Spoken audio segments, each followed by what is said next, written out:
oo looga faa'iideysanayo xeerkan gudniinka in shacabkii loo sheego sida xaqiiqdu ay si ka duwan. xeerkani naaxiyooyin badan baa laga eegay oo xagga sharciga ah. waxaan ugu baaqaynaa cidda dood ka qabta xeerkaas xagga adilada in diyaar loo yahay oo wasaaraddu ay diyaar u tahay iyo culimo kaleeta oo tiro badan oo rag dakaatira ay ku jiraaniin haddii niqaash saliima loo baahan yahay in laga niqaasho aanu isaga hor imaano. laakiin marna xukuumaddu aysan yeelayn in kacdoon dadkii lagu sameeyo xeerkii oo aan si fiican looga baraandigo ama adiladii oo meel aan ahayn la dhigo, iyadana waxa weeyaan waxay noqonaysaa arrin aan ku habboonayn shareecadeena islaamka, xukuumadduna ay ka soo horjeedo. gabdhaha gudniinkooda sharciga islaamka markii la eego 4 shay baa wax laga qaataa. mid waa kitaabka, sunnada nabiga sallallahu alayhi wasallam, ummaddu waxay ku ijmaacday qiyaaska. hal aayad oo sheegaysa in uu ku soo arooray gudniinka gabdhaha ma jiro. hal xadiis oo sheegaya oo saxiixa gabdhaha in la gudi karaana ma jiro. raggu isagu kuma jiro. dhammaan xadiista ku soo aroortay ee loo daliishanayo kuwa khitaanka ku sugan ee saxiixaynka ah iyo kuwa xadiista daciifka oo la daliishanayo waxaan diyaar u lanahay inaanu wajahno oo si adilada ku dheehanaanu ku wajahno ragga iyagu arrintaas ka soo horjeeda. qitaan macnaheedu alqadcu walbatru baa la yiraahdaa markii luqadda carabiga la yiraahdo. marba halka inaan ku xal dheeraado madasheeda ayaan la sugaynaa haddii alla idmo. laakiin qitaan macnaheedu waxa weeye khatana yaqtinu waxbuu gooynayaa waa gooye waay. gabadha islaamka ee muslimadda ah wax ku soo arooray oo adillo ah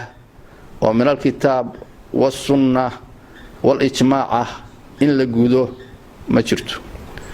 أحاديث كسو أرورتي إذا مس الختان والختانة وعلماء قال كذا يدليشنا يانين وقت كذا أيام كدودي دون هدي على إنه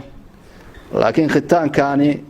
موضع ختان كرجع كي قبض أو ختان كذا مركو تابته أو استجماعان واي علماء قال بقى قبضوا إنه يدو قدام بقى يكون دلتي ويسون قدنين وباهني علماء محدثين وبدن وحاول علوم تعديس كحول دار أم علوم تفقهها waxay cadeeyeen arintani min baab taqliib inay tahay luqadda carabiga ama quraanka ay ku soo aroortay ama xadiis ay ku soo aroortay laba shay oo mid inta la qaalib la yeero la kul mariyo kii kale loogu magac darayo. culimadaasna hadda mar rabo inaan magacyadooda sheego laakiin markay ku haboonaato ayaan sheegay sida loo yiraahdo oo kaleeto qamarayn oo kaleeto sida loo yiraahdo wama yasawil bahraani markuu ilaahay leeyahay subhanahu wa ta'ala قل هل يسوي البحران سوما هنا عادي بدو مسميه لبدا بدود مسميه معناها waxa loo la jeedaa waa bada caadiga ah oo dhanaanka oo qaraar iyo bada wabiga waay waxa la qaalib yeelay badii nahriga iyo wabiga baa markaas loogu magac daray. abaweyn baa kamidayada aabiyo hooyo labadii aabo oo kaleeto hooyadii iyo aabihi baa loo jeedaa abkii baa la qaalib yeelay. maxaan ku yiraahdaa عشاءاني وكلته أيها كمذا مغرب كي يوم كي رهضا عشيه أيها الغالب يري ظهراني با كمذا معان كي رهضا ظهر كي عصر كي ظهر كي با الغالب يري حق أصولك هي حق بلاغة هي وحا ويان لغة عربية أنت واكو صارورتي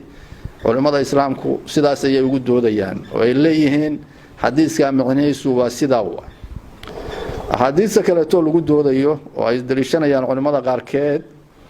inkastoo ay ku fiicnaan lahayd inaanu iswajahayno min adilada markaan daliilinayo aan jeclaan lahaa inaan iswajahno khaas ahaan anigu aan diyaar u ahay inaan wajaho xagga adilada xadiiskan ashimi walaatan haki oo kaleeta ah ursiyaha ku talax tagin waa xadiis daciif waay culimada muhaddisiinta oo xadiiska waa daciifiyeen hatta qaala bacduhum ila qaarkood ay ku yiraahdeen Saciid ibn Mansuur baa ku jira nin la yiraahdo ونكي مسؤول الأورنجرا ويري إن تلا ديسو هل الدلو محايا لي زنديق بوهاب وليه هنين لبدينه لا دين قال نمنا هوسك قرصدة الإسلام كان ظاهر صدا afar kun oo xadiisna waa u dajiyay buu leeyahay oo islaamka uu ku talaleelinayo arrimahaas marka waxaan rabaa inaysan buuq ku keenin dadka waxyaabaha kaleeto oo la isla dhaxmarayo oo ah hay'adaha ka shaqeynayana waxaan rabaa iyadana inaan beeniyo oo hay'adaha lacag ku bixinaya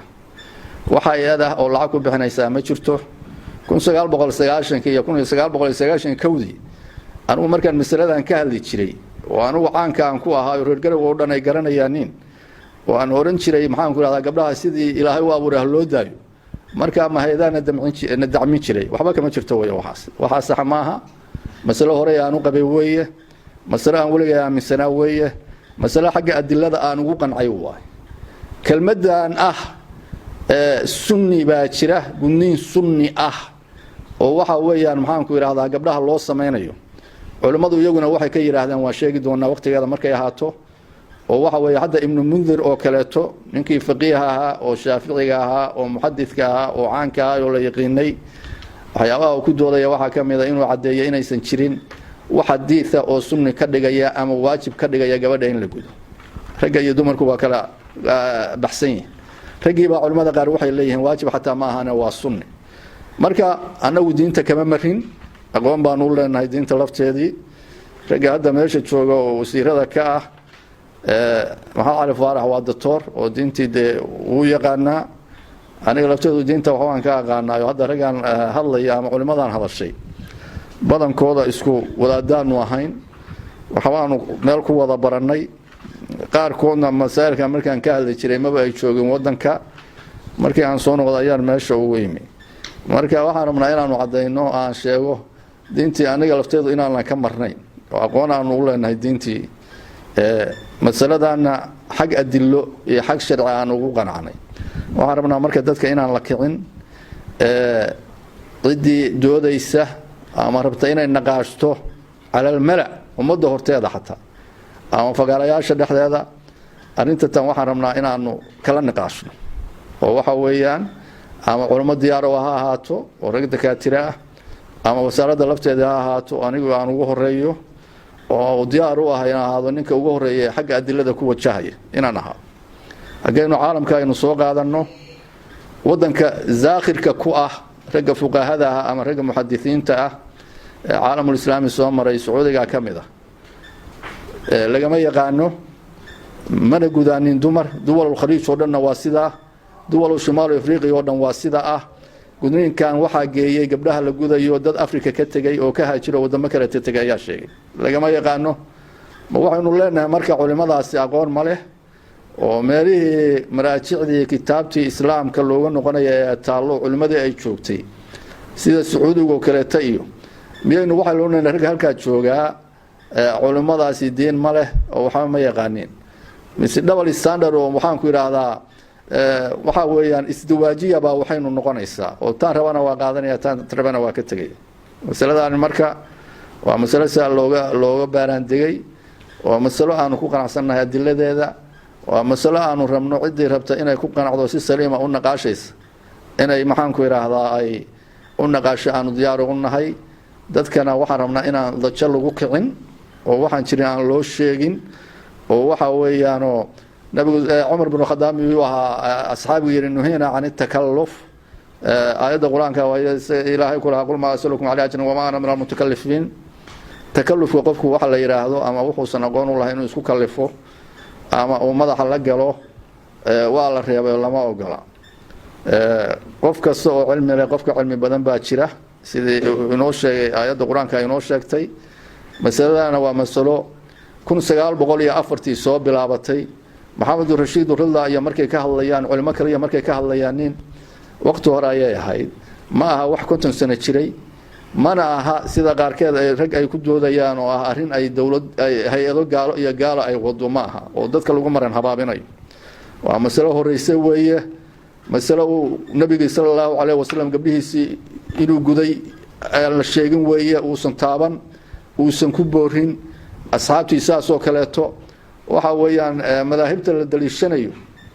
anu hadda ragga madaahibta daliishanaya rag badan oo waxaan ku ogaa oo shaafiiciyada iyo diidan oo yiraahdo ma qaadanayno iyaga laftooda waxa ka sugan qowlal badan oo ay leeyihiin ma minna min ahadin la yukhadu qawluhu wa yutrak ilaa saaxiba hada alqabr axad kastoo annaga naga mida qowlka uu yidhahdo waa la qaadanayaa waa laga tegayaa ilaa saaxiibka qabrigan ku jira mooyaane nebigay sheegayaan allahuma salli wasalam caleyh ya ibnu maalik imaam maalik ayuu ahaa marka arrintaasoo dhan waa arrin ka sugnaata weeye salafkii haddaynu soo qaadano oo kaleeto axaadiista rag badan baysan soo gaarin oo maxaanku idhahdaa xataa salafkii ka mid ah oo iyagoo wax kale aaminsanaa ku dhintay hadda imaamu shaafici oo kaleeto culimmadii salafka ayuu ka mid ahaa wuxuu aaminsanaa xadiiska geela hilibkiisa oo la cuno inuusan weysada jebin raggii ka dambeeyo isaga ardaygiisa ah markii dambana imaamu ahli sunna loo bixiyay axmed bin xambal wuxuu sheegay hilibka geela haddii la cuno in weysada ay jebinayso sababtoo xadiis saxiixa ayuu helay oo sugan oo nabiga ka sugnaaday isagoo ay saa tahay haddana sheekh shaafici wuxuu oran jiray haddii ay jirto xadiis sheegaya oo saxiixa hilibka geela markii la cuno weysada inuu jebinayo anigu waa iri buu oran jiray qultu bihi waan iri buu oran jiray saasay marka ugu hoggaansanaan jireen sharciga islaamka iyo adilada in yaroo aan ka tartaabtay weeye intaasi waxyaabaha badan ee adilada aan u hayno arrintan waxaan rabnaa marka si fayow oo naqaash wanaagsan oo saxiixa ah oo haddii diyaar loo yahay xataa xaflada loo qabanayo oo dadka la keenayo inaan arrintan uga doonno waxaan kaloo diyaar u nahay culimada ajilada ee waaweyn ee zaakhirada iyo cilmiga maaragtay buxuurka ku ah ee caalamul islaami maanta jooga haddii lala xiriiri karo xataa diyaar baan u nahay in lala xiriiro wax intaas 1 milyan 2 bilyan oo dhowdhow muslimiintu ay yihiin wax less than 1% ka yar inay isgudaan intii kale tana gabdhihii aysan gudin dee waxay markaa noqonaysaa inaynu ku tilmaano oo aynu ku xambaarno dadkaasi inay noqonayaan maxaanku idhaahdaa dad baadiyoobay inay yihiin aynu ku tilmaamayn layna ka cilmi badan soomaali baynu nahay layna ka aqoon badan xagga diinta markay noqoto waxaa arrintaas sii dheer oo iyadana diyaar u ah oo dhanka caafimaadka ka hadli doona maxaanku idhahdaa wasiirkii oo isaguna inala jooga ayaa isaguna jooga oo kolley isagaan u daynayaa waxyaabaha laga sameeya waxyaabahaasna isna waa hayaa annaguna waa haynaa waxaan uga baxaya hadalkii uu kusoo gabagabaynaya haddii aan laydmo dadka ciddii dood arrintan ka qabta in ay timaado hadday niqaash diyaar u tahay culimmadu waa isku khilaafsan tahay arrintan waxaa la isku khilaafsan yahayna waxa weeyaan culimada waaweyn oo jilada qaarkood waxay leeyihiin wax xadiis oo ku soo arooray ma jiro dhammaan axaadiista la daliishanayo ee loo daliishanayo gudniinka gabdhaha waxaan ku idhaahdaa waa sidaan u sheegay qaarna waa sida culimmadu ay ku fasireen baabi taqliib ah waxaa arkaya culimo ka hadlayso oo arrintaa in lagu xambaara maaha oo saa la yidhaahdo maxaan ku idhaahdaa qaarna waxa weeyaan waa xadiista daciifka ah oo aan axkaamta loo xujaysan karin waa arrintan marka waa in la ogaado in wax riixaya aysan jirin mabaadi xukuumaddu ay qabto ay tahay anugu shakhsiya anoo wasiirkii cadaaladda ilaa 90kii 91dii 92dii 93dii ilaa 96dii laga soo gaaro ana masaajidka jaamaca kaga hadli jiray marka ninka cawil oo halkan fadhiya ayuu idin muuqan inuusan diinta wax ka aqoon waxa weeyaan diinta shumi baan ku leeyahay xoog leh fanni ka mid oo aan dal ka darsanna ma jiraan ka cabin xaqiiqada markaan ka hadlay marka marmar baan ku kaftamaa haddii sheekh cabdulqaadir iyo dhinteen iyo maxaan ku idhahdaa doctoorkii bayo puntland yaa kaa shiikhsan marmar baan isdhahdaa waa iska kaftan intaas marka diinta aqoon baanu u leenahay yaan badanaa lagu degdegin waxa weeya ragga badanoo hadda meesha joogana waa isgaranaynaa oo ragga meesha ka hadlaya culimada ah raggaanu saaxiibanahay weeye iskuna fiicannahay marar badanna waa u yeernaa arrintan xataa qaarkood waxaan rajaynayaa inayba soo jeediyeen mar ay yidhaahdeen 10 sano iyo hal hakiyo wax saas inkastoo aana hubin arrintaasi waxay caddaynaysaa marka sida looga sheegayo maaragtay wax loo sheegaya wax weyn inaysan u jirin dhammaan culimada qaybaheed oo dhan halkaan aan soo keennay sababtoo dararka iyo dhibta imaanaya qawaacida fiqiga waxaa ka mid ah al-darar yuzaal waa ogtiin nabigu sallallahu alayhi wasallam la darara wala dirar shaygu hadduu jaayis yahay oo mubaax yahay oo bannaan yahay haddii dhib ummadda uga imaanaysa waa la joojin karaa waa la socotaan cumar bin khadaab asxaabtii wuxuu uga degay inay guursadaan gabdhaha yahuudiyaadka ah aayad quraan ku soo aroortay oo cadeynaysa gabdhaha yahuudiyaadka ah ahlul kitaabka in la guursan karo sababtana cilad wuxuu uga dhigay waxay gabdhihii muslimiinta ah fidnoobayo waxay sooranayaan idinkii baa leedinka tagayo gabdhihii kale taa la aado diinta islaamka aan haysan iyaguna marka inay dhaqaaqaan buu ka baqay marka waa rabaa qofku macrifada diinta uu leeyahay iyo waxa weeyaan inuu si fiican imaan ugu sameeyo علم jirta waxaan cilmi aqoon u leh masaa'ilkan anigu hadda waxa igu horeeya ma masaladan in badan ayaan ka niqaashay in badan ayaan ka dooday marka anigu intaas aan oran lahaa wixii niqaashkayga ahayo badnaa adiladayda way harsan yihiin shucbada intii igu jirtay lama soo wada bixin in yar baan kala soo baxay oo waxa weeyaan in yar baan kala soo baxay oo siira boonti xataa wan aan dhamayn intii kala jeebka igu jirta hadaalad waqtigeedaan suugaynaa hadaalad oo yacdi diyaar waa muhiimadu waxa weeyaan wadanka xukuumad baa xukunta xukuumadu hogaamiyo madaxweyne Saad Abdullaahi Dani ayaa xukunta dadka iyo diintaba iyaga waxay ka yihiin mas'uul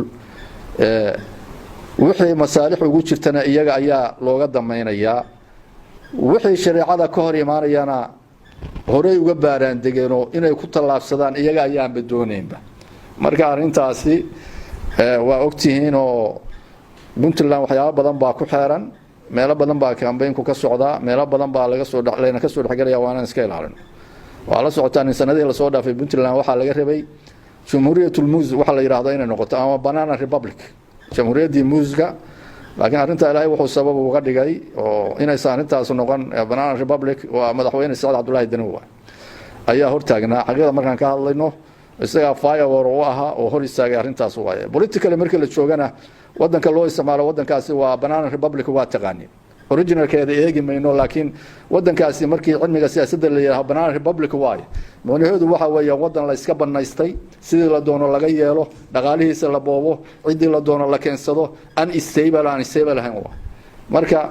hujuumku waa iska socday iyo gacmaynta meel badan oo ka iimaanaysa marka sidii horay Ilaahay faldigiisa oo madaxweynuhu inuu ku hogaamiyo inaysan Puntland noqon Banana Republic ayaa rajaynaynaa inaysan waligeed noqon hadda iyo wixii ka dambeeyaba marka intaas aan oran lahaa